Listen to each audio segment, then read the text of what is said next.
You're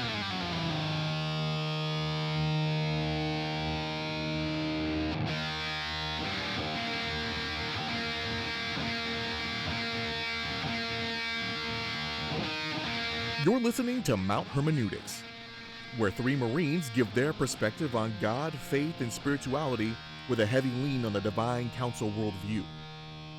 This is not your grandma's Sunday school, nor is it always for the Christian faint of heart. Nothing about who we are or what we say make us experts.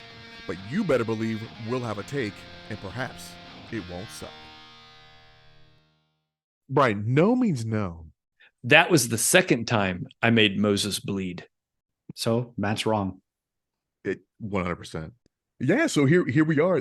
We're on Monday night instead of Sunday night, but that's okay. We had obligations this weekend. We have the theological badass Brian that's with us. We also got Matt, who's kind of behind the scenes, pushing the buttons and pulling the levers. Making sure that we're posted to all the places that you're going to see us. So now we're up on YouTube. So make sure you smash that like button, subscribe, share the show with your friends, and make sure you leave a comment because I think that's going to be fun. What's shaking, fellas? What's up? Hey, Dre. Hey, Matt. I think I ate too much salsa last night. I made some fresh salsa and my gut's been hurting me, man. Like it's rough. Too much. Hay más jalapenos. How was the weekend, Big B? What's up, man? It was all right. I wasn't planning to, but I wound up the greatest video game ever made dropped their last update, and I just wound up playing that all weekend. Sifu.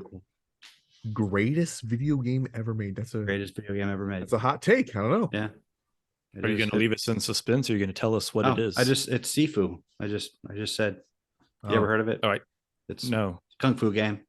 Oh, so I thought that was like, I thought that was really like the greatest dudes that are like into like Asian chicks or something. I think there's a hashtag Sifu or something like that. That's waifu. Never mind. Oh, a waifu is a anime term for like a fake girlfriend. Some kind of degenerate. Yeah, anime stuff. That was going around. You wouldn't know her. Year. She goes to another school, man. She's totally hot. No, it's like she's from Canada. It's like an anime character that the viewer like has a make-believe relationship with. I had to look this up last year because it was trending because something happened somewhere where it was trending, and I had to look that up. And so now I know that, and I'm embarrassed that I do. I'm embarrassed. Breyer, do you know the term waifu? Waifu? Yes. Yeah. There you go. So, ask her what it is. See if I was right. She said yes. Yeah, you're right. You're pretty right. It's the overly attractive anime characters. In fact, in case you didn't hear her, if she can get picked up on the microphone, she said waifu. Yeah. So yeah. No, the game is Sifu. It's no, not the same thing. It's a word for in kung fu for teacher. Oh, so very different. I think I did know that. I think one of those Bruce Lee movies they taught me that. Yeah, it was that fake Bruce Lee movie where he fights his, the Grand Master from China that comes over to San Francisco, and they have the newer one. Yeah, like 2017, I think it came. That was really good. The Birth of the Dragon. Is that what it was called? I don't remember what it was called. I don't think so. Yeah, I don't know. It's like based Netflix on a real fight, but lots of stuff there. Linda Lee actually comments on it. Like while the movie came out, right around the same time. Not favorably. It was Birth of the Dragon. Yeah. 2016. What did I say? Yeah, I think Birth of the Dragon. You were correct. Congratulations, Brian. No prize for you. Yeah, that was for the kids at home. That was a callback to Marvel Comics, but nobody cares. I'm not going to get into it. No, nobody cares. As we rock DC t-shirts. Yeah. Hi. Hey guys, for the people who can see this, we didn't even plan this. It just happened. It's how Dre and I are just simpatico. Or gay, whatever. I'm trying to decide if I feel left out or proud that I don't have comic book t-shirts to put on. Yeah, I knew I would be creating that dilemma. Yeah, I'll have to What's figure up that with out. how's your weekend, man? Other than the salsa? It was good, man. Went out and did a little dove hunt. Got the invite from the daughter, which is always cool when your grown child wants to asks to spend time with you, and it's not related to your credit cards. It's kind of nice. So went out, hunted, shot a couple, not too many, but it was good to get out. I only hunted once all last year, so you do what you can and try to get out there and enjoy the great natural outdoors. Yeah, it was good. How about you, Dre? What'd you do? I went to Coast Country Jam the whole weekend. It took place in Long Beach. I live probably about an hour and a half from the venue, so we drove back and forth both days. Super fun. They had line dancing and lots of drinks, and there was thousands and thousands of people just kind of roaming around. Saturday, the headliners were Dustin Lynch, Brooks and Dunn, and Blake Shelton. And then on Sunday, it was Scotty McCreery with Maren Morris, and Tim McGraw was kind of the finale of the whole show. So they had a cool drone show with some Americana themed stuff, tugging at my heartstrings, playing, Proud to be an American and things of that nature. And it's kind of just kind of fun to just kind of be with some patriotic people and So it was a patriotic thing, or like overtly so, or yeah, because some of the country artists are like, America, kiss my ass, or you don't like it, right? And then they sing the national anthem before, I think, like 6 o'clock at night, and both renditions were pretty good. Two people I've never heard of. And then they had the drone show. They kind of showed the American flag up when it was nighttime. Right. That was good. Oh, I did something else this week. Oh, I went to Brian actually drove to Tulsa and back for a dinner. It was a appreciation dinner for the Oklahoma Veterans Association. So this is another one of the things we've done through what Carrie's got going on with her Miss Veteran America activities. Actually, I'll put a link in the description for anybody that's interested. That's a great picture of you guys, by the way, and the dog. Yeah, except I had the wrong button buttoned on my suit jacket. Didn't even notice, but now I'm gonna go troll you for my comment. It's up. I had my bottom buttons buttoned. I don't know what had happened there. So the minute I walked away from the picture, I looked down. I was like, "What the hell?" And I was like, "I bet you can see that in the picture." But it was fun to get dressed up. It's always good to go, show the wife off. But she's I haven't actually talked about this on the podcast. So Carrie's been active in this. It's kind of like a pageant, but it's not. It's called Miss Veteran America, Ms. Veteran America, and it's an organization called Final Salute, and they are a single-purpose nonprofit organization focused on addressing female veteran homelessness, which is a unique problem. It's one of those things you don't think about until you hear about it. The reason it's problematic is there's a lot of wild statistics about it, but female veterans are the largest growing number of homelessness in the veteran community. And it's a pretty stunning number, but the real challenge is 2/3 of these women are single mothers. So you're talking about homeless women with kids. And then you think about like a homeless facility or a veteran facility. Well, there's no vetting process as to the men that are in the facility. So you got this new problem of putting women with young children in with potentially dangerous men, right? In like group housing or, Jesus house type situations where there's, you don't have doors with locks and that kind of stuff. So these women, they don't have a lot of places to turn to. So that Carrie found out about this organization, and so she decided she wanted to compete. And it's for it's like a pageant, but it's not a beauty pageant. They have to go out and do fundraising, and that's how they're graded on fundraising and like interviews with like how well they present themselves to be the spokesperson for the organization. So she made the finals. She made it through 2 rounds, and in 3 weeks, 2.5 weeks, we're going to be in Orlando, Florida for the finals. But anyway, because of this, she's been really hyper connected to the veteran community here in Oklahoma. So we've been going back and forth to a lot of different events. So that's what we were doing that on Thursday of last week. Cool. It's interesting. Sounds like a good cause. Yeah, it is. And that's kind of the thing, for her, it's like we've talked about, she gets to, kind of scratch an itch. Apparently all little girls grow up wanting to be Miss America, beauty pageant contestants kind of thing. Right. But this is actually for a legitimate reason. And the activity, like I said, she's raised a couple $1,000s herself, from, a handful of different fundraisers. And then the organization obviously does a bunch on its own at a national level.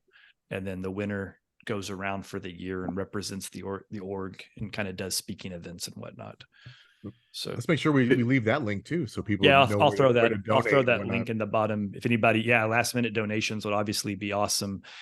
Carrie's doing she's doing a couple of raffles. So this flag behind me, there's another veteran organization that makes these, and he does these for free with donated money. And then he brings the veterans in to do woodworking activities in his little shop that he has at his house. And he donated a real big one to Carrie that she's selling raffle tickets for, and she's going to raffle that off. And I'll put links to that and to, I forget the name of the organization, but I'll put the link to that org in the description as well. Do we know why that problem is happening or why it's increasing? It's always mental health at the end of the day, right? It's a combination of mental health and financial health, right? It's what drives homelessness. Like, people don't wake up one day and go, you know what? I'm just going to move out of my house and go live on the street. Like, that never happens, right? Yeah. It's some kind of combination of drug addiction, PTSD, trauma, mental health. It's all of those things combined. There's some pretty, I don't want to start quoting the stats because I don't have them in front of me, but I've heard Carrie talk about them a bunch. But the percentage of women veterans that experience some level of sexual assault while in the military, I'll just say it's north of 2/3. Yeah, it's a really big number.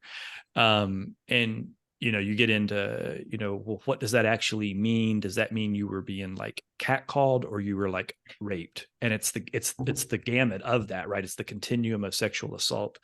But that's just part of it. And obviously we know about the 22 and, the number of veterans that take their life on a daily basis. All of that's linked to, things that happen before they join the military, what happens to them in and then after, right? So it's all of those things that there's not like one answer. So there's not like one magic button to push that you can just throw money at. But there's a lot of different contributing factors to it, but it is a serious thing. And I never really thought about, women having a special need for homelessness or housing, but that 2/3 being single mothers kind of makes it really real from just a humanitarian point of view. You're like, man, there's a bunch of little kids out there with their moms that don't have a place to live. So anyway, it's interesting. Just anecdotally, I live in a beach city. Homeless people are usually on beach cities because it's warm. Right? Weather's good, and it's also on a marine base, one of the biggest marine base that there is. And I have noticed probably over the last 10 years that the population of the women that are out there on the streets is growing. Mm-hmm. So then, because of the proximity to Camp Pendleton and the number of women that are out there, it's perhaps that this is a veteran problem, and it's interesting to hear it, and to have their statistics behind it, and not just what my eyes are telling me as I'm I'm walking through my town here in Oceanside. For sure. Well, I think part of it is, other stats that women in the military is a growing number, right? More women are joining the military than ever before. Sure. So if you have a veteran homeless problem to begin with, women are going to be the rising stat within that statistic also, right? Like, at some point we're going to have women, committing suicide at a higher rate also, hopefully not ever more than men because the percentage is different. But yeah, there's a lot there, and it's really been interesting. Carrie, was never a big public speaker or very politically aware until she got into this. And now she's met both of our senators for Oklahoma. And she's met the governor twice, right? Like, she goes to all these events. She's got pictures with her, and she's on the ballot next, man. That's right. She keeps being told by a lot of her contacts that she's going to end up in state politics. And it was funny. My brother Andrew, me and him were talking. He goes, I got to say, he goes, if we ever sat down and said, who of us in the family was going to become a politician first? He goes, the bet would not have been Carrie. But, and she I guess keeps that saying, gap is closed recently. right. That's Absolutely. Yeah. She's the amount of contact she's made is pretty staggering. And, when she goes into places, people come to her. Now it's funny because a lot of it is the fact of her having a service dog, right? So having Ruger with her, it's memorable. It's like, oh, the blonde with the dog, right? Kind of thing. So it's not hard to figure out that part, but at the same time, like, it's pretty funny when she's going places and people are like, you're Carrie. I know you. It's like, she's like internet famous in Oklahoma kind of thing. It's interesting. Well, good for her. Yeah, For sure. no, it's been fun watching her, and she's really enjoying it, which is really weird. Like, a person has to get to their mid 40s to figure out what they want to do with their life, but she's kind of got that figured out. I mean, it took us this long to figure out we wanted to do a podcast, right? So, what are you gonna do? What I mean, what are you gonna do? You'll just turn the mic on and just start talking about nonsense. That's all. Right, See what falls out of it. Exactly. So boys, what are we gonna get into tonight? I know we had kicked around a couple of things. We talked about predetermination, predestination, and or the problem of evil. Either one is kind of linked to the other in my mind, at least. And I think we'll end up in the same place. But how do we want to get into this? I have strong opinions on both. So or demons depicted in cinema that kind of leads to both, right? Like, yeah, Nefarious we were talking about that earlier, and it had some he got into the problem of evil quite a bit. Mm-hmm. Yeah. But so Brian, why don't we just let's do problem of evil, just to pick a direction, and why don't you take a shot at explaining kind of in a formalist sense what the problem of evil is? Well, it's typically best summed up by the Epicurean paradox, which sorry, I had to mute when I laughed that hard. What's behind that look? What's going on there? The what paradox? The Epicurean paradox. It was one. It was in a superhero movie a few years ago, when in Batman versus Superman, when he lures Superman to the helipad and he taunts him about his mother, and he tells him that if God is either all powerful but allows evil, I'm not framing this very well. Basically, the Epicurean paradox has it that God is a self-refuting concept, because if God cannot be both all powerful and all good. If he's all powerful and all good, there would be no evil. But the fact that there's evil means he wants to get rid of evil, but he doesn't have the power to, or he has the power, but he just doesn't want to, which means God is not all powerful and all good. Therefore, God does not exist. This is what Lex Luthor taunts Superman with, because he pictures him as God. And anyway, I figured with the pop culture usage, it would be better known, but it's a pretty common thing in atheist versus Christian circles. Yeah, I think I've come across it kind of simplistically when you talk about, like, someone's child is born as childhood leukemia, right? So you've got like a 1-year-old, 2-year-old kid suffering with this terrible disease, and the family are very Christian, very religious. They're with their pastors, they're praying, and then you kind of invariably hear the question, like, why does God let this happen? Why did God let this happen? And you hear all kinds of different excuses or examples or rationales about, it's a test, it's part of the divine plan, this, that, and the other thing. And I think, so I have a personal opinion on this, that it's a combination of the two, but between the problem of evil not being well understood or well explained, and then its direct relation and a direct correlation to the concept of predestination or predetermination, but those two are kind of interlinked. And for anybody that doesn't know what that word means or those phrases, we're talking about when you've heard somebody say that this is all part of God's plan, right? Like that's essentially, and I'm going to say this, Brian was going to want to speak up on this, that it's not exactly what it means, or it doesn't have to mean that. But when you tend to hear that phrase, predetermination or predestination, in religious circles, what that is attempting to explain is that this is all part of a play, essentially, and we're part of a plan that God has already seen work out, and he knows how it's going to end, right? So those two things tend to be very linked in most common circles. And I've come across a book specifically that I'll put the description in the link below. Do I have it here? Yeah. Was it the Haskins? Yeah, my Hasker joint? book. Yeah, I don't know if Hasker. the camera's not picking it up well, but I'll put the link in the description. But it's called the Triumph of God over Evil. And he brings in some whole different topics that I won't have time tonight to get into, like open theism. But it basically presents open theism as a solution to the problem of evil, and predetermination, to be quite honest. Go ahead, Brian. When you say open theism, what do you mean by that? I said I wasn't going to get into it, but I'll at least explain it, because I'm sure we'll talk about this in follow-on episodes. So if you back up, well, simply put, open theism, and I'm, to Dr. Hasker, I'm going to take some liberties to try to explain this simply. Open theism is a pretty different concept. It's definitely not mainstream. That suggests that God does not actually know events that are going to occur in the future, to the extent that he's not willing to, or is not able to. We don't know what the truth is, to affect an individual's freedom of choice or free will. So it suggests that as a direct counter to Calvinism or predetermination, that where God knows everything and it's already been decided. Open theism suggests that the future is somewhat undecided as it relates to an individual's decision-making capability.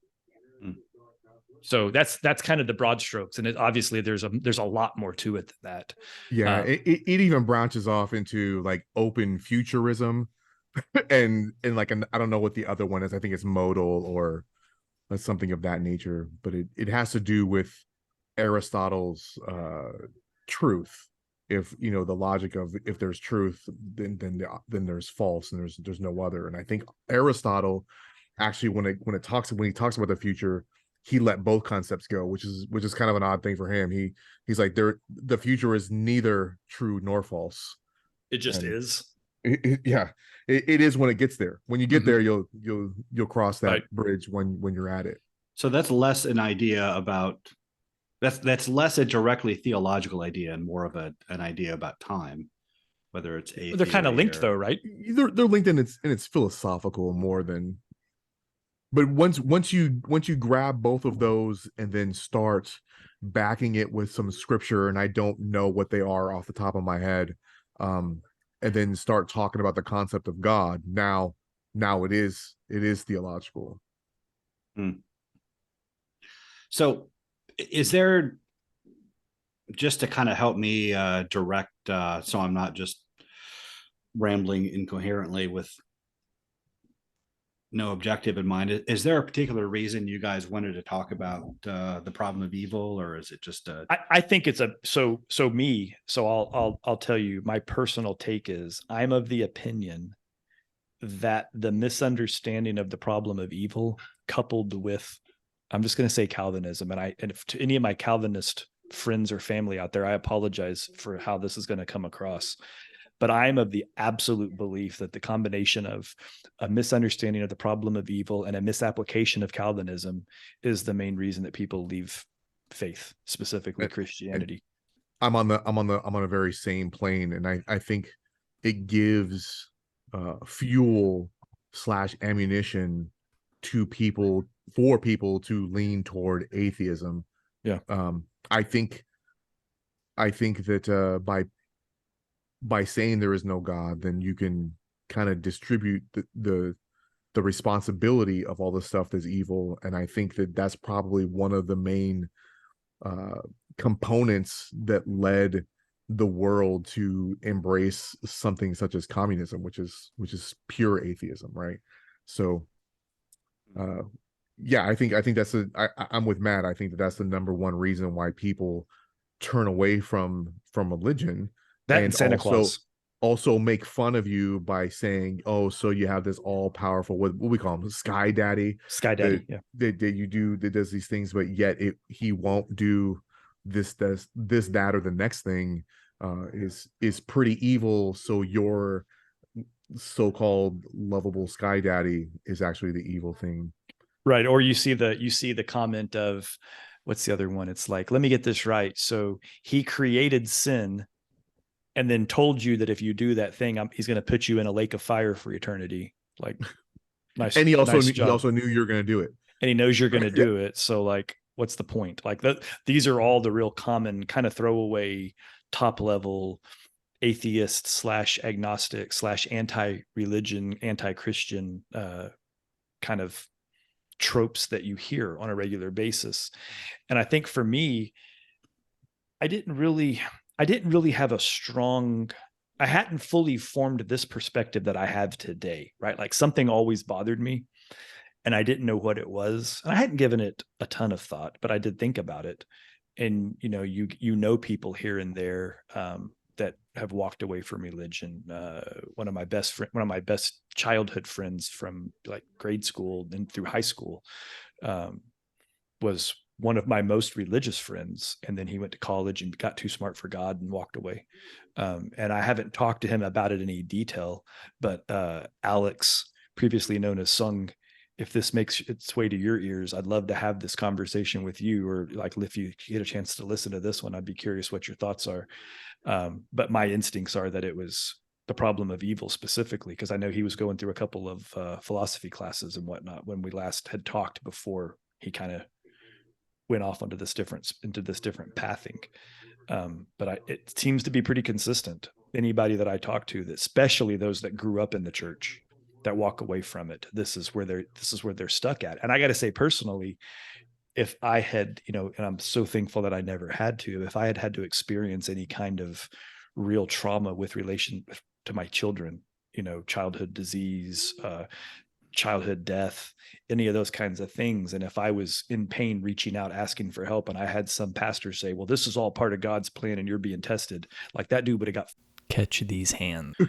Like there's no two ways to explain that any other way. I can't imagine the pain that those parents go through, and the laziness to just use those kinds of lines to say, well, this is why it happened. Yeah, nah, man. Like this doesn't work for me. So I guess it had always been in the back of my mind as a problem statement. I just didn't understand what the problem was or how to articulate it or address it. And then honestly, I read this book by William Hasker, and like light bulbs started just going off like fireworks in my head. I was like, wait a minute, this makes more sense now. That makes more sense now, et cetera, et cetera, et cetera. And I know, Brian, you don't go nearly all the way to open theism with me, but I think we come around to the problem of evil somewhere in the same place. So I do think that that's the number one reason why people step away. I think science is a distant second, with evolution and the Big Bang and stuff of that nature. I think we're able to reconcile those two thoughts together, but the evil one, I think, is one that's hard to reconcile. And Brian, I'm gonna let you go, bro. Here we go. Oh, I'm not honestly, I'm not in any hurry, because this is such a huge topic. It really is. I know I'm not gonna do it justice. But so I'm happy to procrastinate and let you guys say more. But I'm kind of it's like I have an epic workout ahead of me, and and I didn't get much sleep last night. It's fucking leg day for Brian right now. Yeah. He's dragging his feet, literally. He's like, I think maybe I'll just do curls in the squat rack, and then it'll be, I'll look good. I would never do that. I appreciate you saying that. I appreciate you saying it. And it's not like I have my own convictions loathe that. People who curl in the squat rack you are the reason people don't believe in God. So Brian's like, it ain't the problem of evil. It's people curling in the squat It's not rack. Calvinists. It's people who curl in the squat People rack. curling in the squat rack That's a- is the problem with evil. That's I know. That's a hot take. People. I know like it. people who grew up devout Christians. They were preachers. They were going to seminary. They went to the gym. They saw one guy after another curling in the squat And they rack, said, and they're like, "No, there clearly can't be a God. How can there be a God happens? when this is I happening?" wonder if Bart Ehrman saw That's someone what it was. curl in the squat rack. Bart Ehrman ain't never been in no gym. Well, it was the first time. He didn't understand. He'd been once. He You know never. what? He stepped out of church. He I'll was in a- bet. and I'll bet it's. our spiritual place, the church called the gym. That's he went, great. to, he went to I'll One bet Planet it- Fitness. I'll bet it's It's worse like, than why that. are they eating pizza? I'll bet Bart Ehrman curls in the squat rack. Oh, You know, one of the problems with curling in the squat I rack went there. is I said there that. should be no plates other than 45s and above near the squat rack. And if you can curl 135 and above, well then what do you mean? maybe, No. So you just round up to the nearest 90 pounds every time you squat? maybe. You just go from 315 to 405 to 495. There's no in between. Maybe that's why I don't squat. Maybe that's why my back is bad. I don't know. Maybe that's why I have bad hips.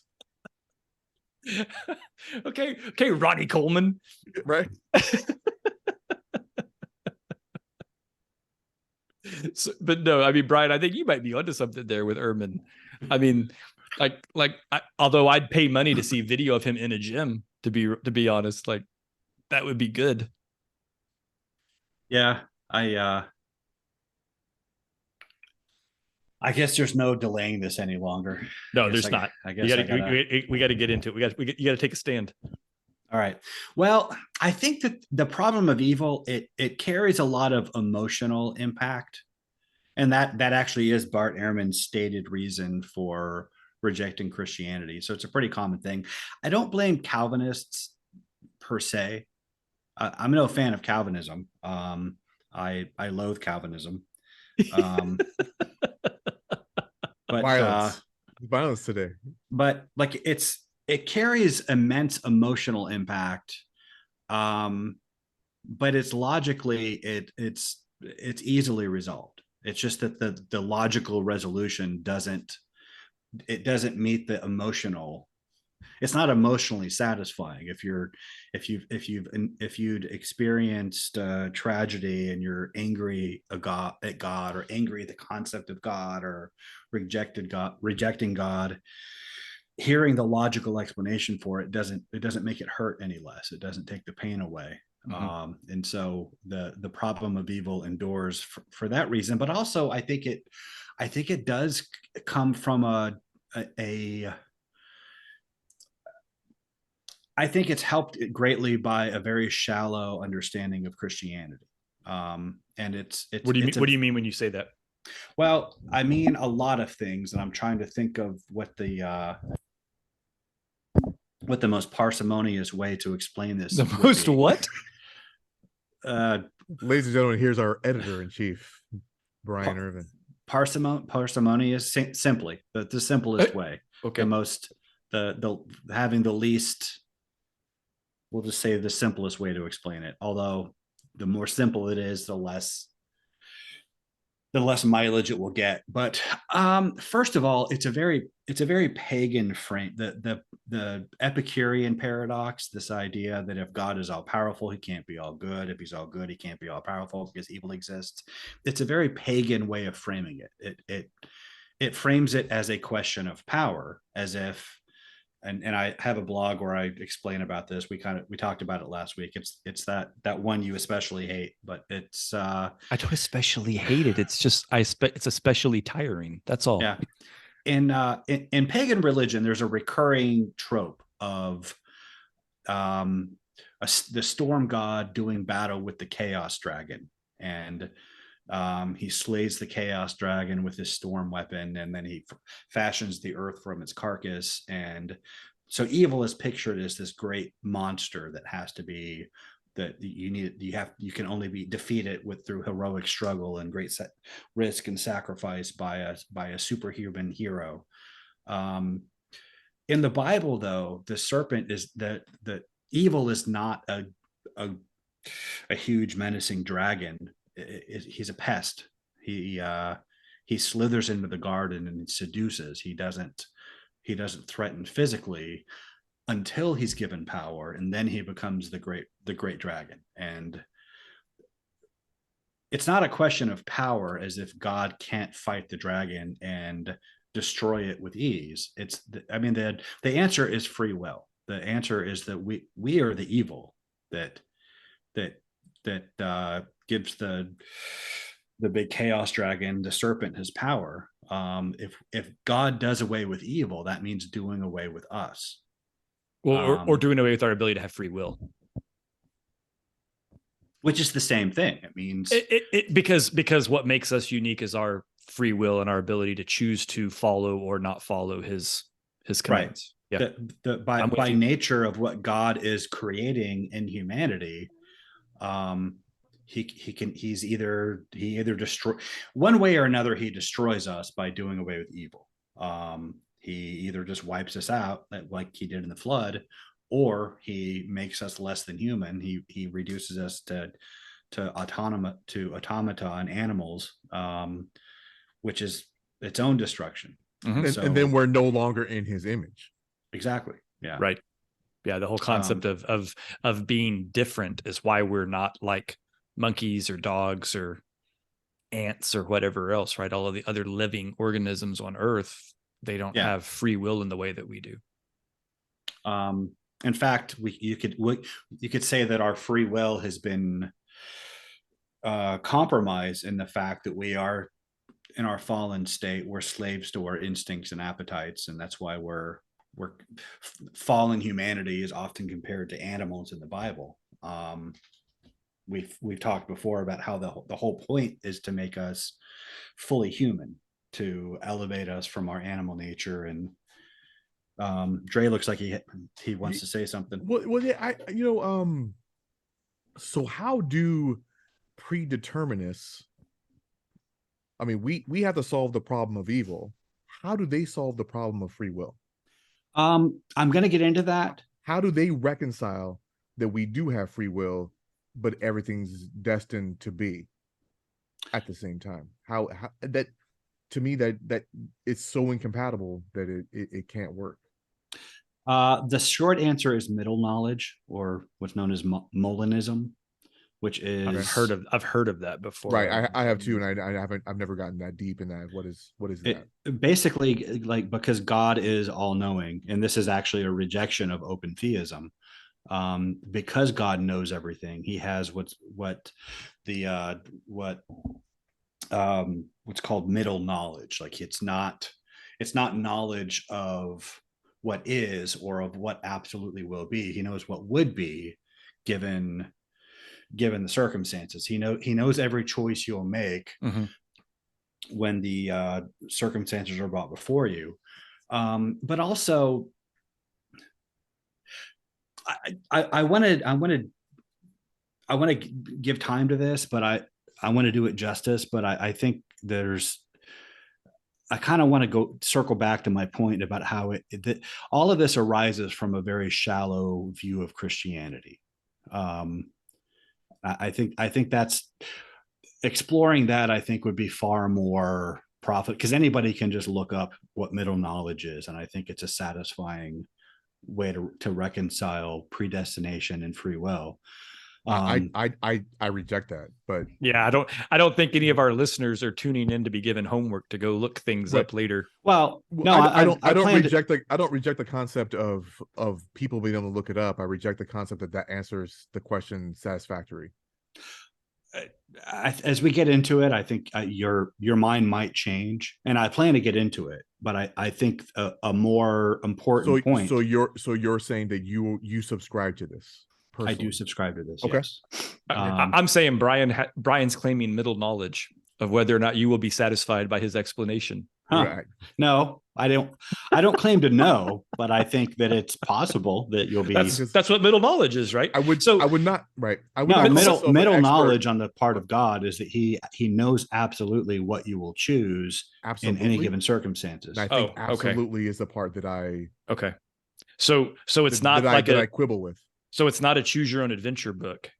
where he knows the two different pages you can turn to. He actually knows that you're not going to turn to the first page. You're going to go to the second one. Yeah. Even though the choice is there. Yes. He knows, Okay. he knows what choices you will make among whatever choices you're presented. He knows you'll choose. So he knew Adam and Eve were going to choose to ignore him and eat the fruit. Yeah, and the scripture does say that in Ephesians 1, where it does, like, predestination is a definite biblical concept.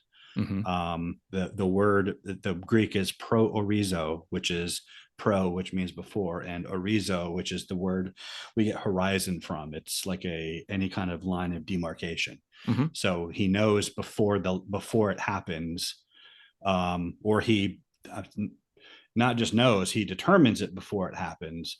But in Ephesians, it's not talking about individual people being Mm-hmm. preordained to become Christians. He's talking about what is preordained for Christians collectively. Right. So let me restate that just for clarity and for brevity. Not for you. I didn't mean, it wasn't an attack. I'm just to clarify what we're saying. So what you're suggesting the Bible says is that God can know, as an example, the fall is going to happen, which I don't know if I agree with that one, but we can put a pin in it. But he can know that Christ will come, the Messiah will, be sacrificed, be crucified, will rise again, and then he will then provide this conduit for humanity to know God, and that eventually Christ will return, and that the final battle will occur, and then the Edenic forever will heaven will be brought down to earth will be born again forever, everybody's happy. Like, God can know those things, right? Specifically because he's involved and required for those things to happen, right? He's planning those things, right? But then the catch is all of the details between here and there, pardon the pun, the devil's in the details. And anything can happen between here and there, as long as those big muscle movements happen. I would say that I'm an expert on my life, and I can plan that I'm gonna wake up at 4:00 in the morning. I'm gonna drink a little bit of water and then walk my dogs, and then by 5 I will be in the gym, and I can just go on about my day. Mm-hmm. And that is my plan. But I don't know that will happen. What I know is that probably it will happen, and the probabilities grow as we get nearer and as I make up my mind to do these things. But I think that it's false to say that I do know that will happen, because the future is unknowable. And so that's not to say that God isn't all powerful and doesn't know things. I think that it is not a truth to be known at that time. So he knows all the truths, knows all the things that are true, but you can't know a truth that is unknowable. And all the atheists say, well, can God make a stone that's too heavy for him to lift? Can God turn a circle into a square? The answer to that is can yes. Can God make a man a woman? Oh, I'm sorry. Go ahead. Well, the answer to can God make a rock he can't lift, so heavy he can't lift? The answer is yes. That's what free will is. Free will? What? I don't think I agree with that. That's like some kind of like weird logic loop of power. I think that he doesn't, because it's not a truth. Therefore, he cannot do contradictions. Okay. There's no contradictions, because it's not that he can't do it. It's the fact that it doesn't exist. There's nothing to unknow. Okay. Or to know. I have a few points to say in response to what you just said. First, what you just described about planning to go to the gym and planning your day, that's actually exactly what the Greek word pro orizo, predestination, means. It just, which is like why I said it. If I get in my car and because I've decided I'm going to go to the grocery store because I need grapes, well, I have predestined myself to be at the grocery store buying grapes. The difference is that you and I are not God. We're not omniscient. We don't. I mean, what we predestine for ourselves is not. has nothing to do with the specific meaning of the Greek word that's translated predestination. What it has to do is with because it's God predestining it. That's what makes it an absolute. And everything else you said about how it's not there to be known. Well, this all depends. This all depends entirely on whether you subscribe to A theory of time or B theory of time. And there's a C theory, but I don't want to get into that. But are you guys familiar with these two concepts of time? Pretend we're not. Okay. Well, if you were, I was going to have one of you explain them for the kids at home. But A theory is that there is no, like, the past is gone. There is no future. It's all just now. So it's just, there's no, just the past and future don't exist. It's just the present. B theory kind of pictures it all as a one continuum that we're in it. But God, because God created the universe, time is a physical property of the universe. Space and time are one and the same. Because God exists beyond that and he created it all, he stands outside of it. So to God, the distant past is just as present to him, and the distant future they're all equally now to him, because God's eternal, he's timeless, he's beyond time. And so not everybody subscribes to B theory, and B theory isn't necessarily entailed with believing in God. William Lane Craig subscribes to A theory. But even on A theory, it doesn't, if B theory is true, then there's no question about whether God knows the end from the beginning, because it already exists as far as God is concerned. And that's how some people could read where it talks about how with the Lord, the day is like 1,000 years, and 1,000 years are like a day. An eon is like a watch in the night. It seems to me that there can be an A.1 theory, A.5 theory as well. I don't see how those are the only two options and there's no options in between. For example, the past it happened, so it does exist, and there are truths. You can say that no shit happened 10 minutes ago. Why? Because I saw it. I seen it. I was there. Okay. Right? But in what sense does it exist now? In the past.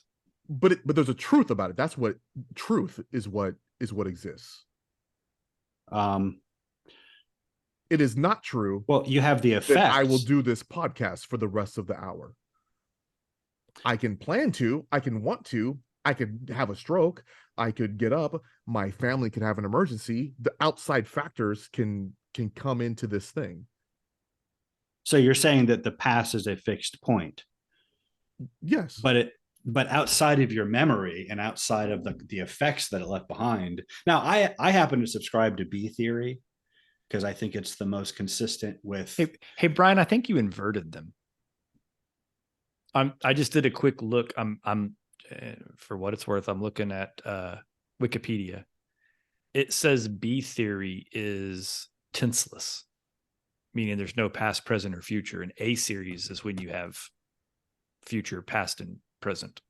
I think that'd be an important distinction, but regardless, I mean, it is one or two. Well, right. No, I get that. Yeah. I didn't flip them. I might not have explained it very well, but I just Googled B theory. B theorists argue that the flow of time is only a subjective illusion of human consciousness, that the past, present, and future are equally real, and that time is tenseless. That's what I mean when, like, God can stand outside of time, and it can see the end from the beginning all at once in one kind of panoramic view. Whereas A theory means that there is no, let me see what it says so I don't butcher. So when it comes to free will, God doesn't intervene to make you make a choice or help you make a choice or cause you to make a choice. He just knows what choice you're going to make. Well, but hang on though. But these Well- two things are, I don't know that I think they can be disconnected. Well, just so we're complete Let's here. clarify A and B first. That's fine. The A theory of time is typically associated with the idea that the present is metaphysically privileged or singled out in some way from past and future times. Furthermore, there is genuine flow of time as past events recede further and further into the past, and future events move closer and closer to the present. Now, that's not really how I've read it, but how I've read it before. But it's more or less what I said. A theory is the past is gone, the future doesn't exist. B theory is it all exists along a continuum, and we're within it.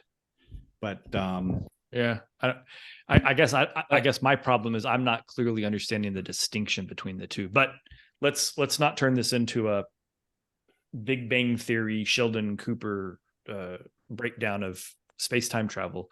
But here's my think of it this way: if B theory is true, then time travel is theoretically possible. Like the past still exists, you can go back to it. If A theory is true, there's no time travel. The only time travel is what we're doing right now.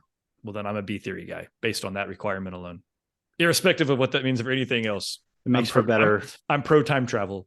Pro B. But yeah, but here's my point. Let me throw something out. So as it relates to God, right? If God, the whole concept of standing outside of time. So let's pretend, for simplicity of discussion, that reality is a movie, right? And the movie's playing, right? God can extract himself from that, and he's actually sitting in a cinema watching it in the divine council, in the divine film room, and he's watching time occur, right? So he can see the future, right? So at any given point in time, he can see the future. The way I see it is that while in that moment he can see the future, that future can change as every second ticks, because in real time, free will is occurring in the movie. And the future is constantly changing because of what's happening at this point in time. I'm just in the most simple way of explaining it. That's how I see God as it relates to time. Well, the question is time subject to God, or is God subject to time? I think time is subject to God. Right. So I'm perfectly good with God being the power, right? And this is the difference in how I see it as it relates to free will. Because God gave us free will, God allows time to continue without his interaction and his manipulation. God could affect that ending, and he could freeze it, or he could yell cut, or he could do whatever to the movie to make the ending the way he wants it to be. But he chooses to allow us to live our lives because that's what he designed perfectly, by the way. And so that movie continues to change. Now, he can make scene corrections, and I think that's what miracles are, and interactions, divine interactions. He's affecting the end. Or revelation, or any prophecy or anything he gives us, right, affects that end. But I think that end is in flux. Yeah, and I think that, and this is why I didn't want to.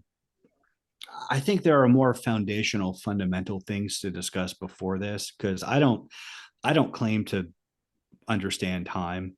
I don't claim to be able to. If we're concerned with what the Bible teaches, it teaches. It reads that God knows the end from the beginning, that all the days ordained for me were written in your book before one of them came to be.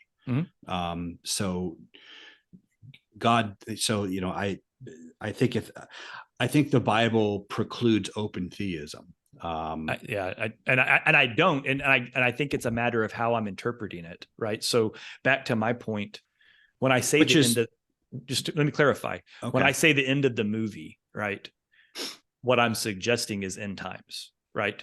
The Edenic end of the world. It's going to essentially end the way he wants it to. But everything is in churn, and that's why Christ hasn't returned yet. Whatever has to happen here to make the ending of the movie the way God wants it to be, that's when it happens. And it seems to me that Satan and demons understand that, so they prolong this 100% movie Absolutely. as long as possible. They're like, hey, we are Peter Jackson in this bitch right now. We're watching all the episodes. We're binge watching this, and if as long as we can keep you dumbasses who are human from doing the right thing, we can make this last eternally, even though God's so eternal that it lasts a blink of an eye. Yeah, that's, and I think just pissed, and we're just stuck in this thing for a long, long time. And I don't see. I'm sure that as I was talking, there's a couple of listeners that are like, Matt, what are you on about? Like, you're insane. Of course, God can see the end. It's going to be the way. Of course, it's going to eventually be that way. But it's the details between here and there, right, that he's not controlling. He could. He chooses not to. And that is a fundamental difference. You can end the movie right now. I mean, to me, this is just the way 100%. I don't. But to him, it is right now. I think the only way that you can have true free will is with open theism.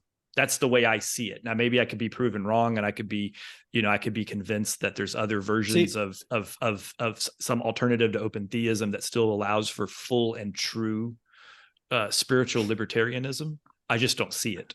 Yeah, and to me, this is one of those things that you would call wizard dueling. Mm-hmm. I knew today was going to be a wizard's duel. Yeah. For the kids at home, explain wizard's duel. So if you if you go to Exodus, there's the little excerpt where Moses is going to see Pharaoh, and he's suggesting Pharaoh let his people go. We all know the story. What most people don't recognize or aren't aware of is, in the midst of this argument, an actual wizard's duel erupts, and Moses does some stuff where the Pharaoh, Moses throws his rod down, it turns into a snake, and the Pharaoh looks at his wizard and goes, well, you can do that. And he goes, of course I can, Pharaoh. And he throws his stick down, and it turns into a snake. And then Moses' snake eats the Pharaoh's guy's snake. Like, they literally are having, like, I'm in my mind, I'm visioning the sequence from, what's the Disney movie with the wizard and the Fantasia, where Mickey Mouse is the little helper for Merlin, and then they get in this wizard's duel and all that. Like, that's what's going on in my head as I'm reading this passage in the Bible. I think the movie Holy Moses with Richard Pryor as the Pharaoh and Dudley Moore, who thinks he's Moses because he thought he talked to God, but he was actually talking to Moses, like throws his staff down and he's like, okay. But so anyway, I came up with this wizard's duel thing, and then Brian and I have had a couple of conversations where I have been bugged by some philosophy people and theologians that get into these so incredibly esoteric arguments that if you don't have a PhD, and if every word you use isn't parsimonious and what was the other word you used, Brian, last week? 2 weeks ago, licentiousness. Like, if you don't use these kinds of words, you can't be in a wizard's duel, right? So I started using this term internally, wizard's duel, as a as a put down for theologians that be too wordy. To quote, I'm not going to engage in your wizard's duel, okay? Yeah. I'm just going to let you know from a layman's perspective. Exactly. But that's why Brian just warned me that I was stepping into wizard's duel territory. But I also knew that this topic today was going to be wizard's duel territory. So I've got my magic wand over here, and I'm ready to rock. And I don't think you have to figure out the nature of time and whether it's A theory or B theory or C theory or get into all the stuff about open theism or middle knowledge to just take what the Bible says and resolve this. Although those things do help they help kind of solidify it after the fact when you've looked at all the issues. And when I was talking before about how this arises from a shallow understanding of Christianity, I've read the Psalms every day since virtually every day of my life for the past 27 years since I've been a Christian. Like, every day I'll read the Bible, I'll read at least a Psalm, and then whatever else I read. If I might only read a Psalm, but I spent a lot of time in the Psalms, and I recently went through and I kind of tallied up how many of the Psalms are messianic or eschatological. Eschatological meaning having to do with the end times. And it kind of strikes me how, like, the problem of evil seems like such a silly preoccupation, having read the Bible. But we read it with this understanding that it's about, we have this one narrative from the Bible, but we have this other narrative that we project on the Bible, and that kind of obscures the main narrative. The narrative that we think of as Christianity is that everything kind of keeps going on the way it's going on. It's going to go on indefinitely, and the real goal is that to get into heaven when you die instead of going to hell. And that's kind of what everything is geared toward, and that's what we sort of project on the Bible when we read it, when really the Bible teaches that like everything that we experience of the world right now, it's temporary. Like a way of looking at it is that human history hasn't even really begun, according to the Bible. We're in the preliminary stages. So this idea of, well, why does God allow evil? Well, like 85% of the Psalms, they're all looking forward to this time when God does away with evil and rewards good. And it looks forward with celebration and exultation to this time when the Lord will judge the world with equity and the nations with justice, when all of the oppression and evil and wickedness of the nations is finally done away with. But all of this right now is only temporary. That time is an inevitability. And I had a hard time tallying up which ones were eschatological and which ones were non-eschatological, because it seems like most, if not all of them, in some way kind of look forward to this time, but we kind of miss it because we have that different narrative in view, and we kind of gloss it over when we see it. Like you read those parts in the Gospels about how he preached, the kingdom of heaven is near, and repent, believe the good news, and you're not far from the kingdom of heaven, he tells people. And we think he's talking about how to get into heaven, but no, it's about heaven coming here. And it's like right there in the Lord's Prayer: our Father in heaven, hallowed be your name, your kingdom come, your will be done on earth as it is in heaven. And that's the whole point, is that, you know, God only temporarily allows evil, and the whole point is about resolving it. Well, so Hank, so let me point out something, and I think this is key to this conversation around the problem of evil. So I've heard a lot of Christians, say things like, "Oh, the devil's out to get us," or "I'm under demonic attack," or this, that, and the other thing. It was because I was reading Hasker, actually, again, so I blame all this on Dr. Hasker. Why is it that we feel the need to categorize everything as evil, right? Or demonic? And here's what I'm getting at. So two of us live in Oklahoma. We have these things called tornadoes, right? They're very destructive, and there's been quite a bit of lost life to tornadoes. Yet I hear many Christians, in fact, we had a pretty big one here in Moore a few years back. And to give you time reference, it was 2013. There was a certain church in Kansas, Westboro Baptist Church, that implied overtly that the reason that the tornado happened was because in Oklahoma, there was a very prominent basketball player named Kevin Durant, who had openly endorsed another basketball player who was the first openly gay basketball player in the NBA. So those two events happened. Then a tornado happened.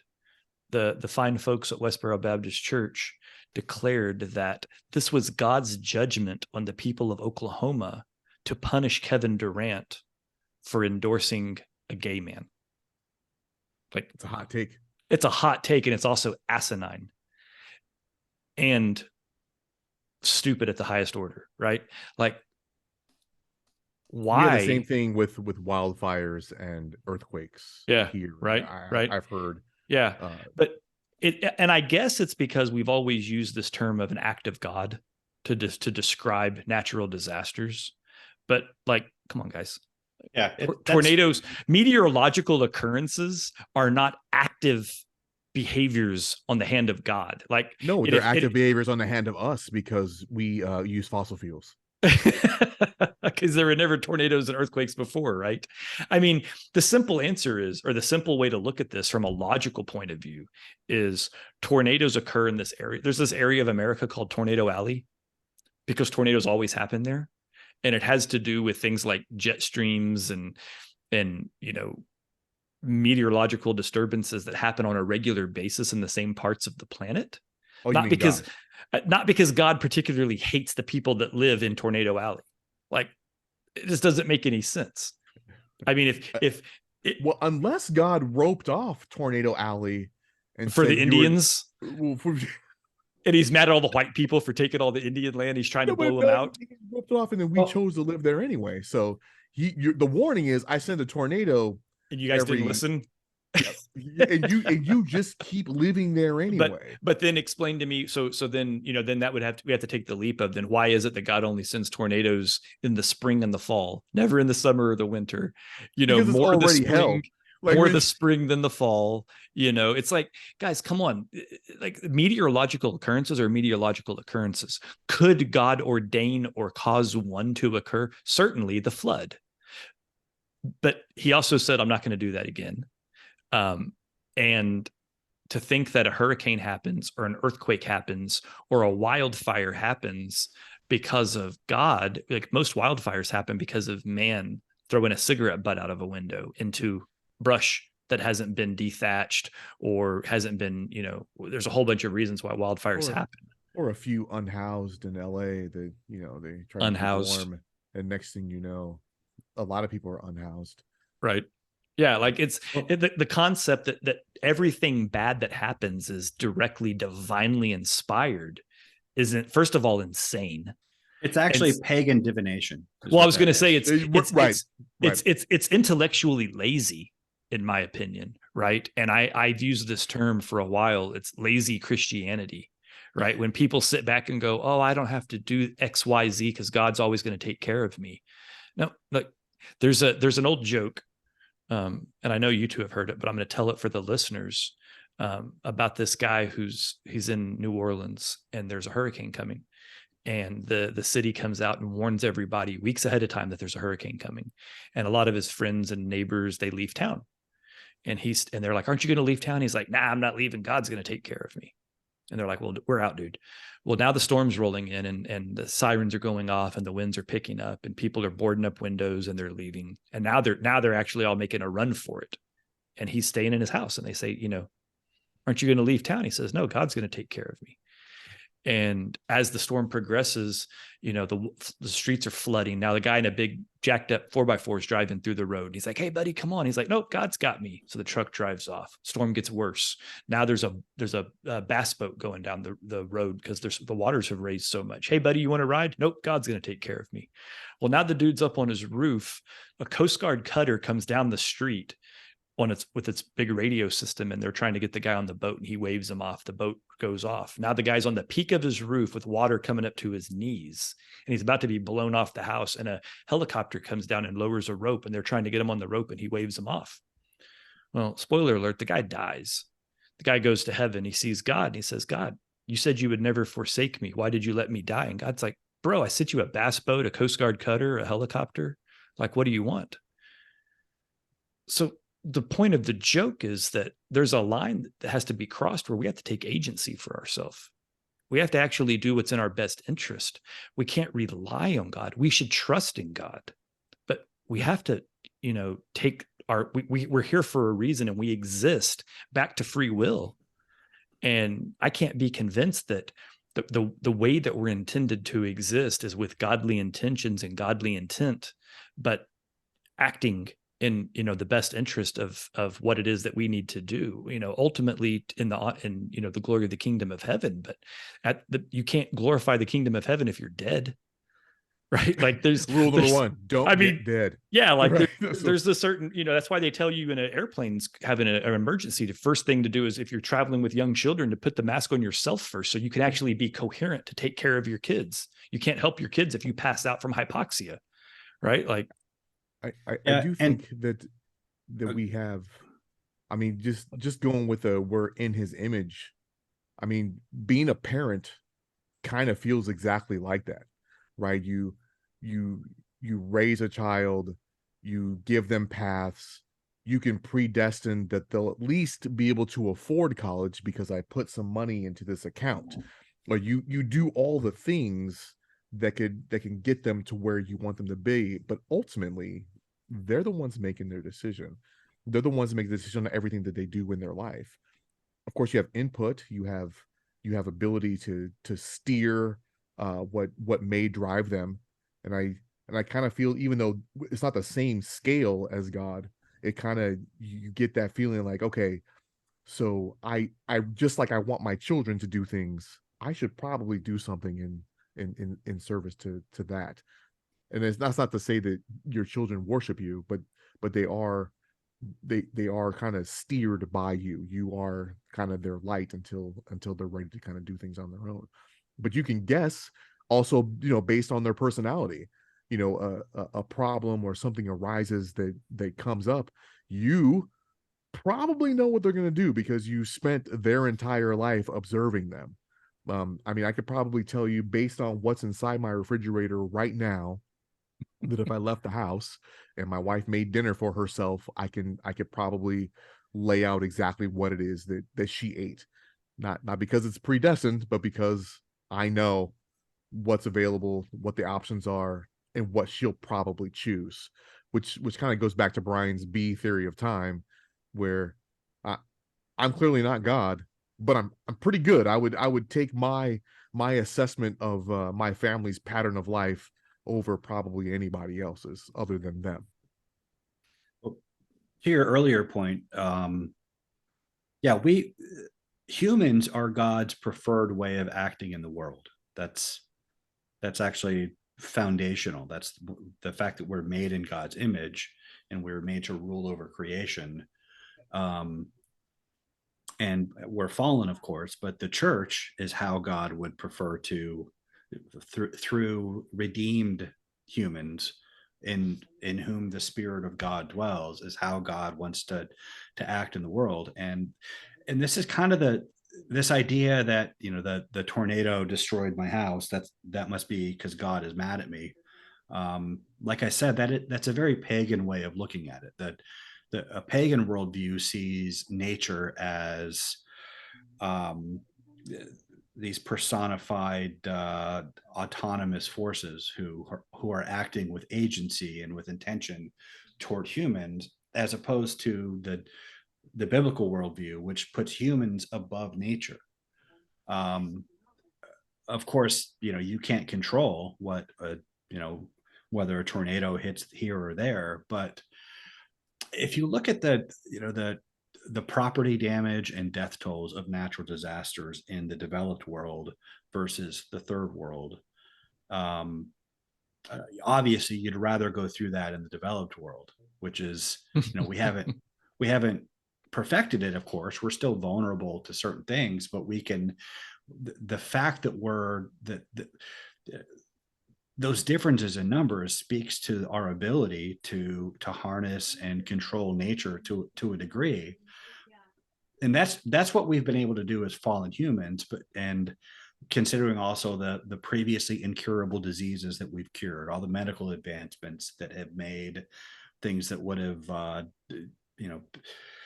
the infant mortality rates are way below what they took for granted a mere 100 years ago. But if we can do all that as fallen humans, imagine what we could do if we didn't have to divert resources and attention to fighting wars, to police, to security, to all the things that we could probably spend all night listing all the things that we have to do that demand our attention and resources to manage human sin. If we didn't have that, how much more we'd be able to accomplish. So, so in a way that people will object to the curse and sin as the explanation for human suffering. Well, what about natural disasters and diseases? Well, those are included, because we could defeat those, if not for our sin. Well, I mean, not least of which is disease wouldn't exist if it wasn't for our sin, but that's a different conversation, right? It's arguable, but I mean, it's pretty commonly held opinion that things like cancer and whatnot were a direct result of the fall and the events in the Garden of Eden, right? Like, as far as the numbering of our days and all of that. Well, the question is, would those organisms exist, but for the fall, and would they be So the fall decreased the length of our telomeres? Weird. Telomeres. Yeah, sure. But yeah, like Brian was getting at, like pathogenic uptake and that kind of stuff, right? Like all of those things. I mean, it makes sense, right? It's a simple thing. But I'm still going back on evil and what evil actually is, right? So there's two halves of evil in this conversation as I see it. There's natural evil, and then there's man evil, right? So, and both, to me, are easily explainable. So again, we talked about natural evil, natural disasters, fire, tornadoes, whatever. Like, that's not God. So then you get into man evil. That's not God. That's free will, right? And that's what you were just getting at, Brian, with, death and murder and all that kind of stuff. So it's almost like the problem of evil isn't a thing, because there's natural, and then included in natural, I throw chaos into that, right? Like the concept of just bad stuff existing is, the guy who gets cancer and never smoked a cigarette and he gets lung cancer somehow, right? Like, that's just randomness, and some of that stuff just happens. As far as well, yeah. But like, I'm taking a stance, right, is what I'm getting at. Like, I'm saying, or it like, could have been prevented 10 years ago by you not eating a certain thing that, I mean, there's, yeah.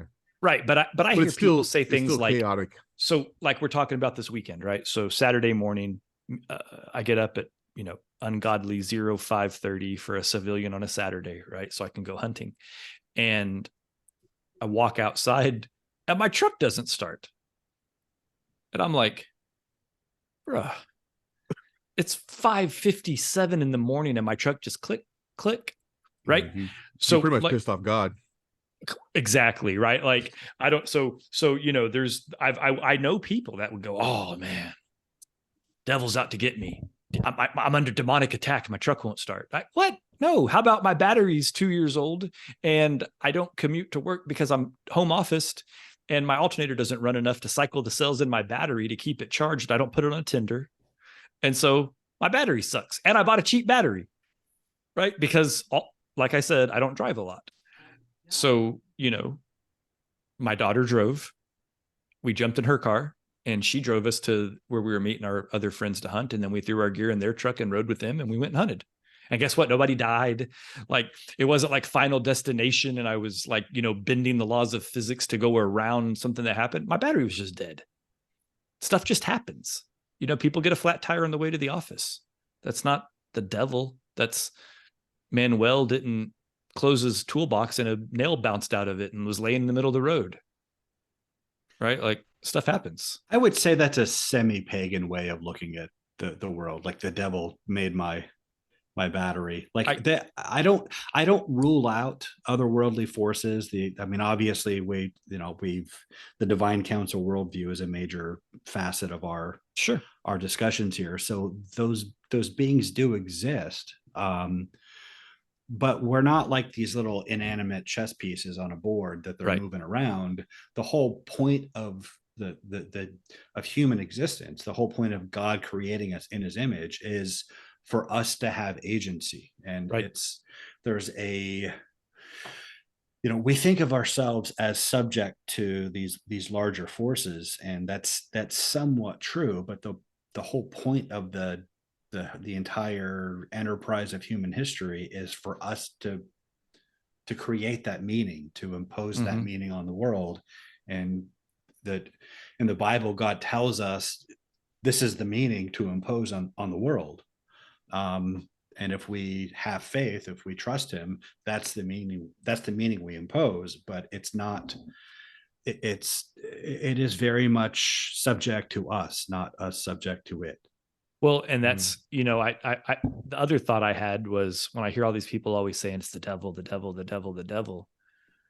The devil is ostensibly nothing more than a fallen angel. And when I say nothing more than, the devil doesn't possess omniscience, omnipotence, nor can he stand outside the reality of space-time, right? He's just an Elohim, lowercase. And any of the other fallen angels are less than him. And the demons, if all they are is the disembodied souls of Nephilim, are less than that, because they're only half Elohim, right? Like, we give too much credence or give too much power to this demonic world that exists and its ability to affect all of us in real time. Like, there's only a finite number of them, and they can't be everywhere at once.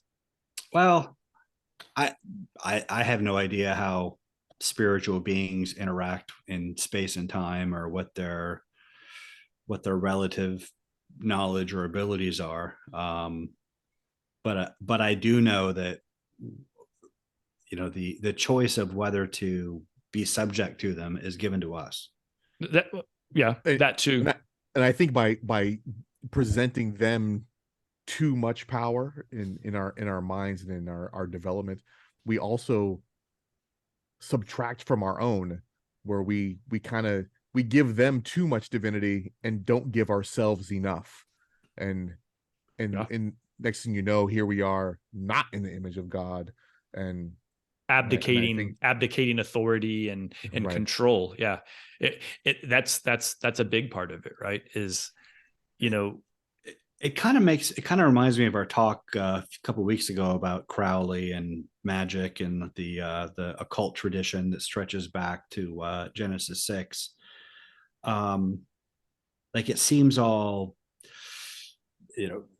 mysterious and mystical and cool from the outside. It seems like there's all this power and importance to be had by pursuing this secret knowledge, but it's actually kind of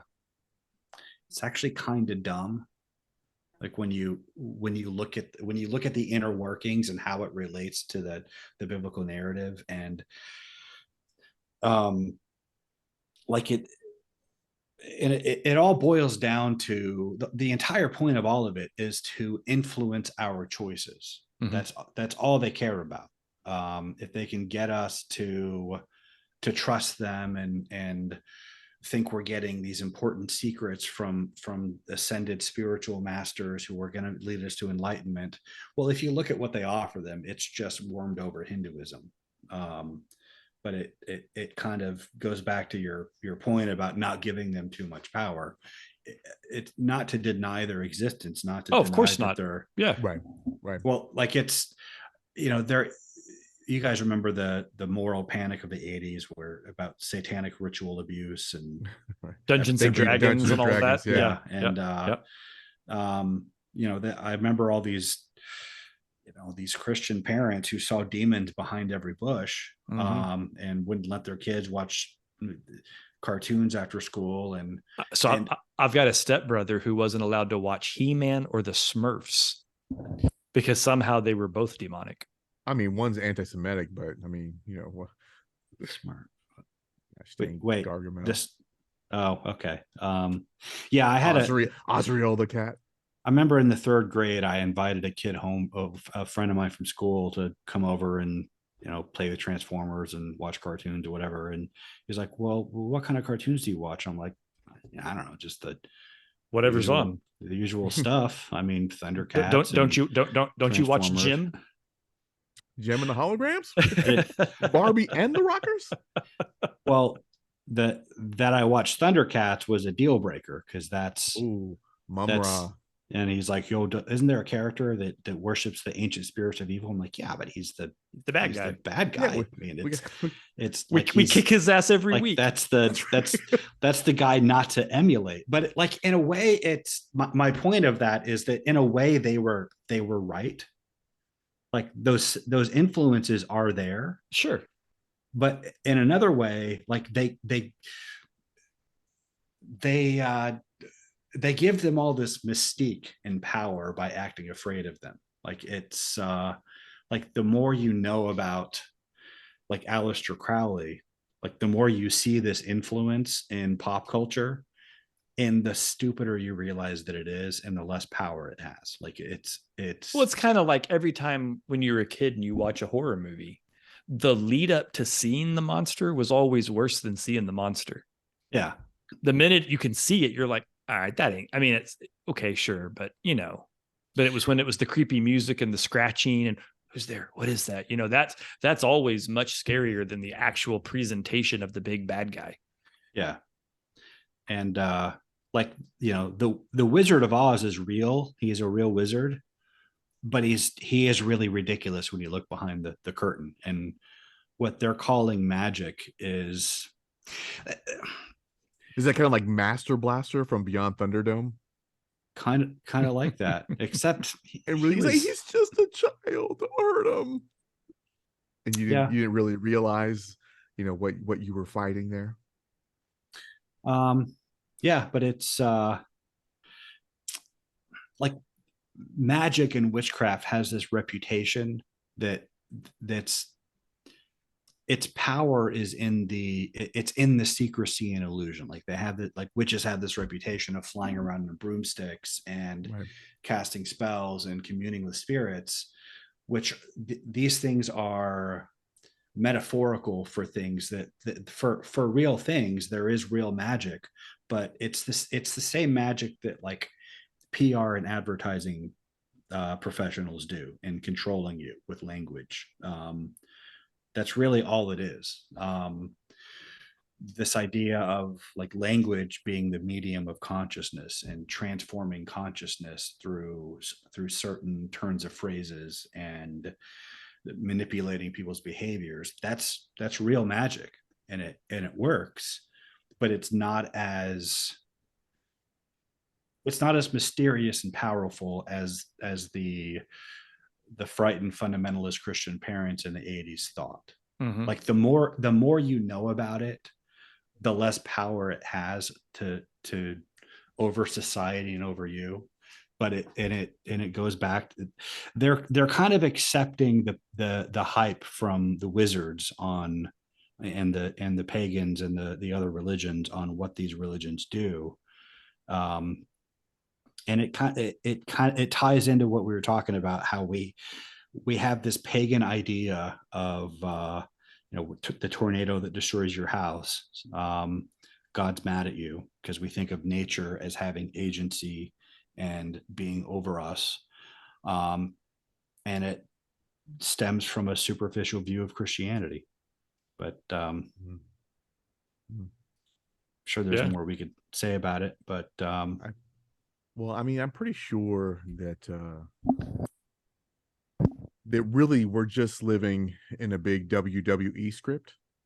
So like it's all scripted out, all the fights, but there's lots of factors, right? It's a dangerous thing to be in the ring and doing high fly stuff. So you could, tear your ACL, but that's unforeseen. There could be people in the crowd and the different, depending on how much they are into what's going on, then perhaps the script goes faster or slower.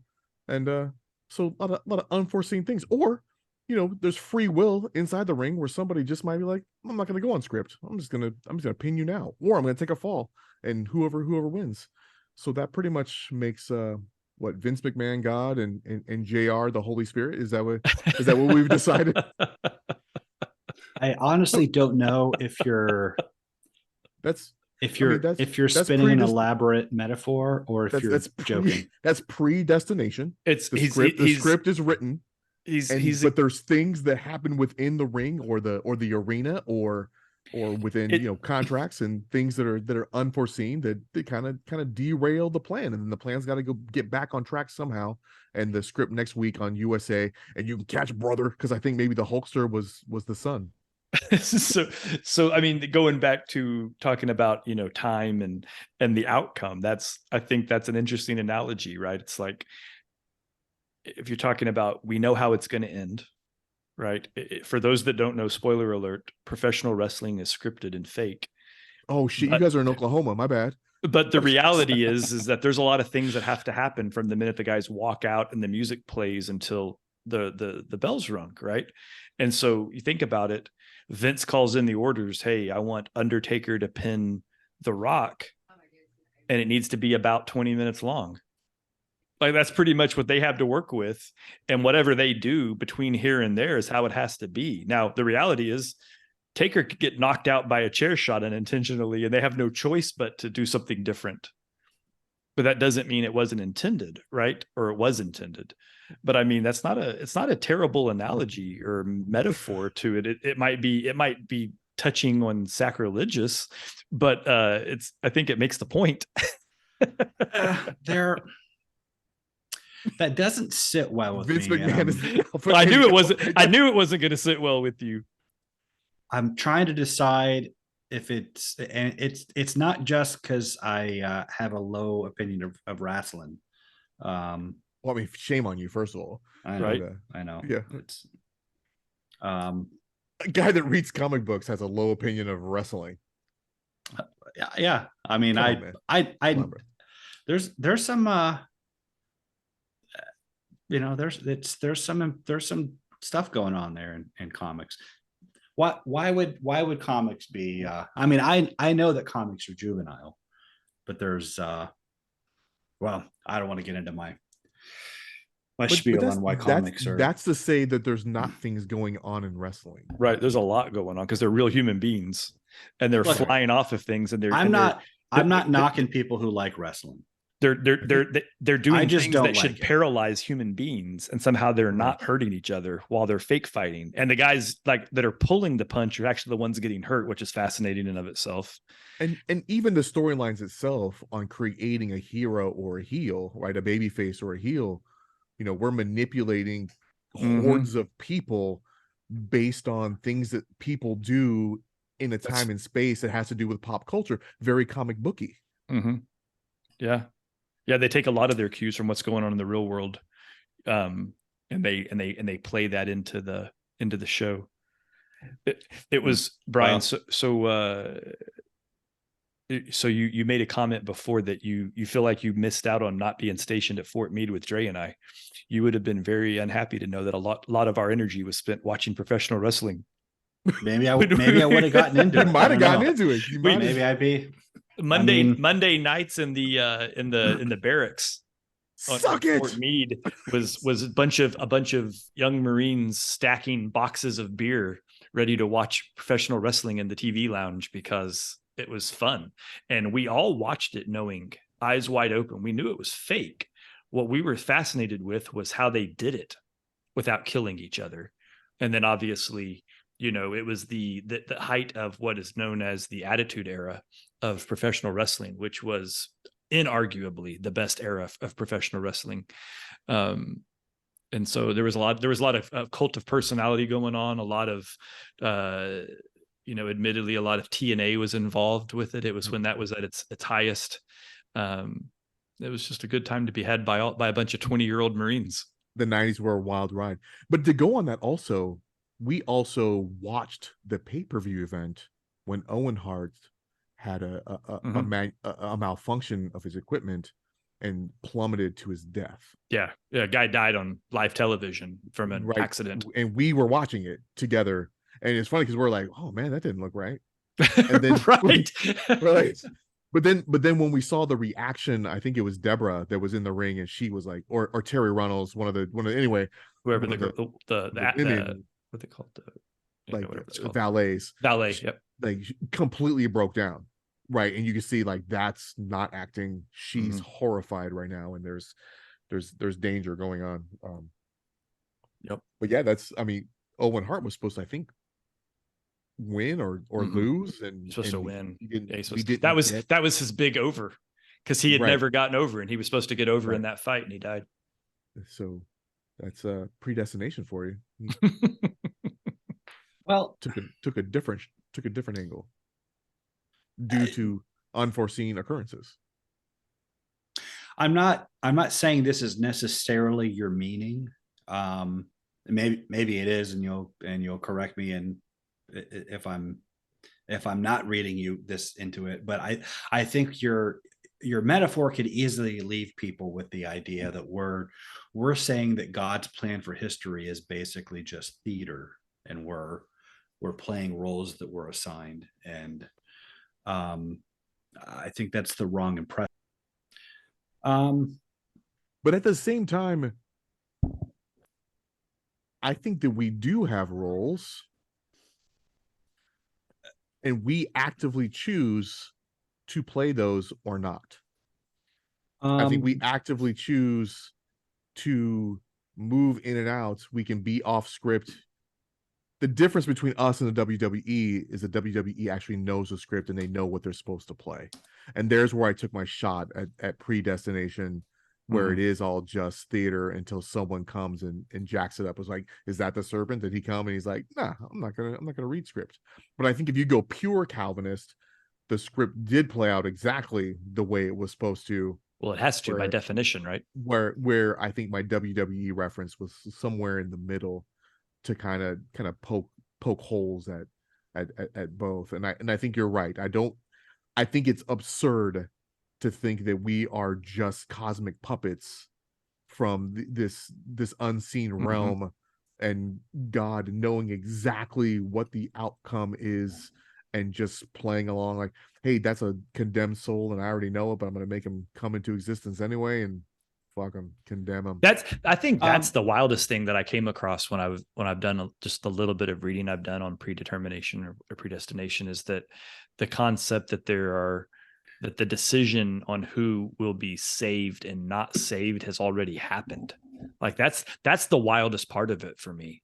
And it's the part that I don't understand how anybody's okay with, But I because think what Brian is saying is that since God's so part of the timeline, that he's actually just saddened that he knows this guy is going to choose his condemnation. that's not, well, no. Am I wrong there, Brian? What are you saying? One, I want to state emphatically and without equivocation that God is sovereign. Absolutely nothing happens that is beyond his control. Not a single sparrow falls to the ground apart from the will of your Father in heaven. But that doesn't mean he exercises that control. I agree. There's a passage in John 7, verse 29. All the people, even the tax collectors, when they heard Jesus' words, acknowledged that God's way was right because they had been baptized by John. But the Pharisees and the experts in the law rejected God's purpose for themselves because they had not been baptized by John. So God had a purpose for them, and they rejected it because they hadn't. And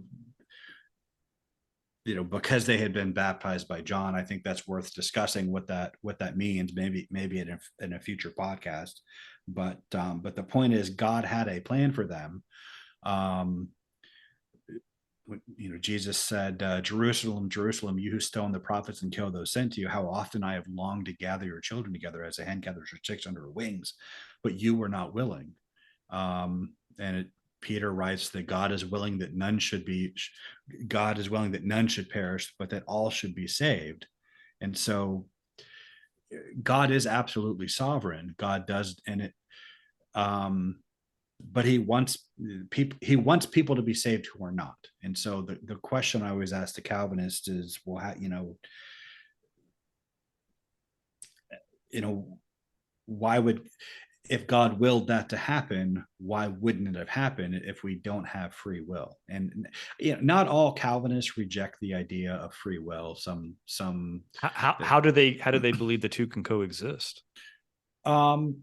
it's kind of nuanced, and there are some merits to what they say, but I reject the conclusions that they draw from it. But everybody, there are degrees of freedom. Nobody, everybody's freedom of will is determined by their nature. Nature is destiny. So what you are internally will determine the things that you choose. But that doesn't ultimately answer the question. Okay, we're all dead in sin. We all have nothing internally to draw on to make us choose good over evil, God over the devil. We do need God's grace. But where Calvinists err is that they think that God has to regenerate you. You have to be saved first, and then you choose him, and then you have faith. No, I don't think they believe you choose him. I don't think that's part of the calculus. No, that Calvinism does teach God saves you first, and then you choose him. Well, I smell a deep dive. Hang on. No, Calvinists believe a couple of things. One, well, let me clarify though. You choosing him is not like it's. I should qualify that where you're choosing him, but you're choosing him because you're a puppet, and those are where God's pulling your strings. So right, not really there's no free will in that choice. So he chose you to be able to be saved. Right, like he chose ahead of time who's going to be saved and who's not going to be saved. Well, they don't even say that much. My main problem with Calvinism is that they teach that regeneration precedes faith, which I know. Well, they teach also that the concept of the cross was so that they see it the opposite, right? So, and correct me if I'm wrong, but the opposite of Calvinism is Arminianism, yeah. Arminius was kind of the counter to Calvinism in like the 18th or 17th century or something like that. To keep it short, we'll say that. But yeah, I mean, close enough, right? I mean, I get there's other things, but no, it at is a high level. So the way I understand it is really about it's the cross part, and it's about that. I guess I'm an Arminianist to a certain degree, right? Because I understand it as Christ died on the cross to allow me the ability to be saved.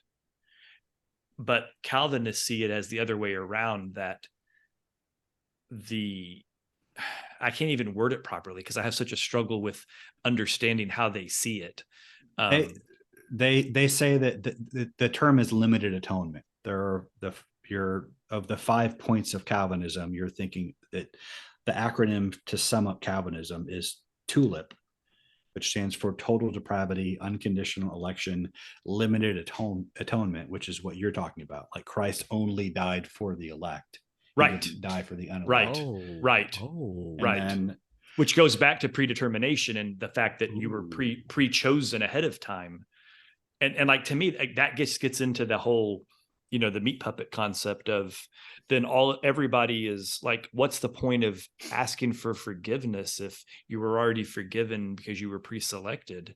And then what's the point of feeling bad for things you did wrong because you were just playing your script? Yeah. The thing is, like, I think figuring out all these abstract metaphysical questions, I think there are definitely right and wrong answers to that, but I think that's secondary to there are practical problems with what they teach. By teaching that regeneration precedes faith, you have to be regenerated by the Spirit first, and only then are you capable of believing, and thereby being that your faith. You're not saved by faith; you have faith by being saved. Right. Yeah.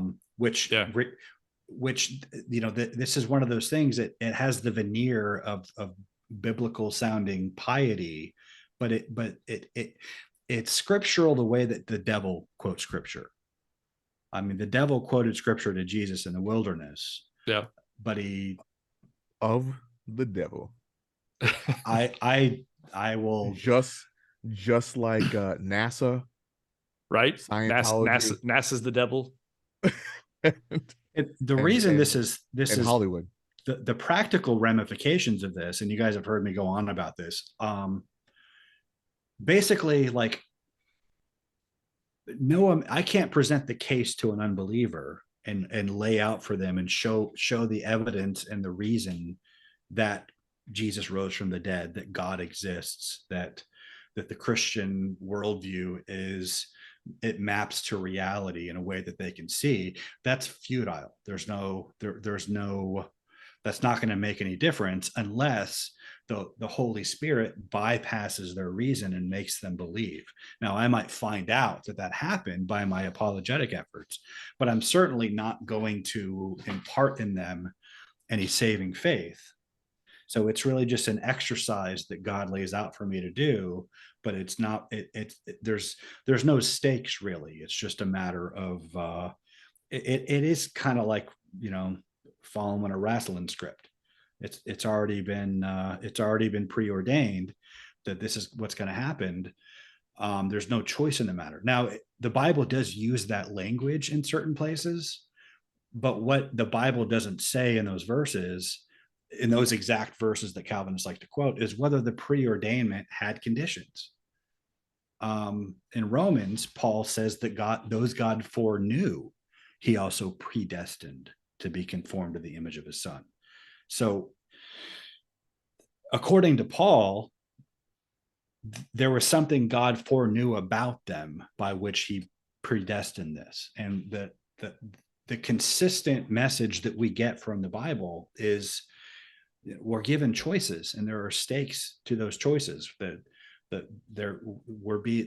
biblical writer, Jesus, and the prophets and the apostles, they implored people to make the right choices because their choices mattered. And you see in the book of Acts how they argued, they reasoned, they made the case, they persuaded people of the truth of Christianity, that Jesus had risen from the dead, that Jesus was the Messiah. And people responded to that in faith, and then they were saved. And you find this pattern throughout the New Testament, throughout the entire Bible. The appeal is to have faith and to put their faith in Jesus, and then they receive the Holy Spirit for salvation.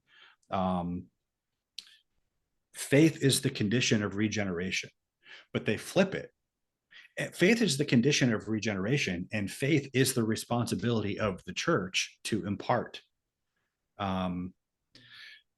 Because we flip that, we don't meet that responsibility. We put it as something outside of our control, and we leave it to disembodied mystical forces to take care of for us.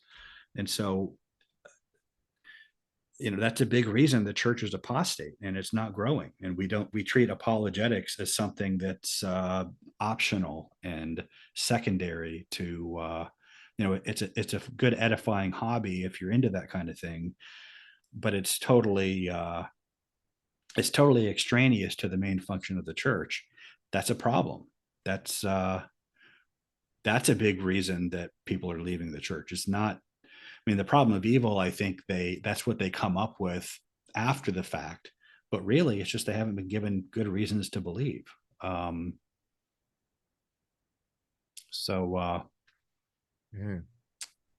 I could. These little Brett Michaels, give me something to believe in. And on that note, I want to emphatically state that I do, in fact, not believe that Vince McMahon is the Father, Stone Cold Steve Austin the Son, and Jim Ross the Holy Spirit. That is not what I believe. But I'm glad you clarified that. Yeah, I said those guys. As cool as they are, and as much time I've spent in my life being entertained by those fools. Although Vince's walkout music was "No Chance in Hell." Maybe Vince is the devil. Maybe he's the devil. I think there's a certain Canadian that would agree with you. Some screw job in Montreal. I think it happened. Mm-hmm. I do want to add that the resurrection is the ultimate answer to the problem of evil. Well, first of all, the crucifixion. No, let's leave it there. Let's talk about that. Let's talk about that another time. because I think that's a good topic to go on, and that's a great teaser.